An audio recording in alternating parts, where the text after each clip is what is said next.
And you can't be so cavalier about that stuff. Your children's mindset and development matters. And what people say, especially older adults in your family, like this grandmother's stuck in her ways. She's stuck in the ways of 1930 to 1961, where Trujillo was still ruling the Dominican Republic. They say he was a president, but he was more so a dictator.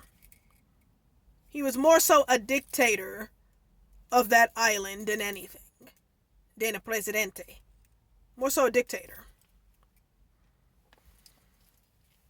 And this type of ideology is so hard to awash because it's been around for generations. Even in India, they have something called a half caste system. If you're mixed with something, or you're a lighter tone, that pretty much is a caste system where it will show you what kind of level that you are in society. If you are darker skin, you are lower class. If you are lighter skin, you are of the high class. This kind of ideology it's terrible. And when I get my doll, hopefully I can pay her off maybe next week, hopefully. When I get her, I gave her a background. She's from the Dominican Republic. And she looks like, a black Dominican girl with those features and everything like that. She's a Matty Skull. And I'm going to explain the history behind the doll test. Because that doll test and the video is very profound, and I hope more people sit and watch it. It's very profound because it's a shame. It also shows too how black children are conditioned to think about themselves. That they don't even want to play with a doll that looks like them. They rather go to a doll farthest removed from them. And that is what that grandmother is teaching her granddaughter, is not to play with anything or associate with anything that is close to you. And that to me is very scary. That to me is very concerning, and I don't think the mother of the baby is angry enough. I think this is kind of like, oh no, this isn't a joke. And of course that's her mother, so the mother had been like this her whole life. She had that ideology her whole freaking life. But the fact of the matter is, it's spreading like a cancerous tumor to the next generation. It's gotta end somewhere. Gotta end. And it shouldn't be taken lightly. I wouldn't take it lightly. No way, no how. You wouldn't be doing that to my kid. Nope, nope, nope, nope, nope, nope, nope, nope, nope.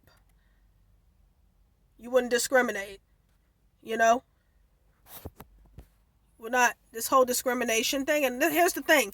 I'm not saying that black girls can't play with white dolls or anything like that. Because like I said, me as a doll collector, I have all kinds of dolls of all races. But definitely being who I am, I'm going to make sure I have more dolls in my collection that look like me, that are like me, that represent me. I have no problem having other dolls of other origins, other races in my collection. That's what makes me a doll collector. Excuse me, I said a doll collector. But I'm going to have definitely that. That is some serious stuff here.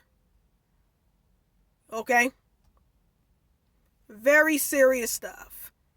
And I, for one, don't like it. I despise colorism to a T because it's the sister of racism. And it angers me that something that was taught to us as slaves, indoctrinated in us as slaves, that we have the audacity to take on ideology of our oppressors, which is called Stockholm Syndrome. And that grandmother is a victim of Stockholm Syndrome. She has a high case of it. That you don't want your black granddaughter, your evidently black granddaughter, to play with a black doll. Like, wow. Wow. It couldn't be me. really could not be me at all. And I find that totally disgusting. And it's time for us to take a stand. It's time for a lot of us to take a stand against this. But okay, folks, I thank you so much for listening to me talk about this. You like these videos, please like, share, and subscribe. I still have more content to come. All right, folks. Later.